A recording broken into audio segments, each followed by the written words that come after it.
প্রাণ পাখি পালালে দেহ আর দেবে না সারা, রাতে মরলে সকাল হলে বলবে বাসি মরা।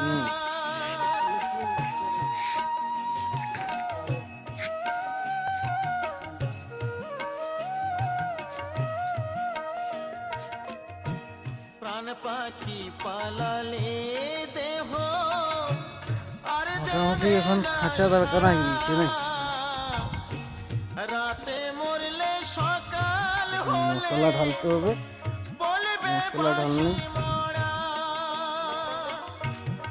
আপন স্বজন বলবে সবাই, আপন স্বজন বলবে সবাই ও মরা।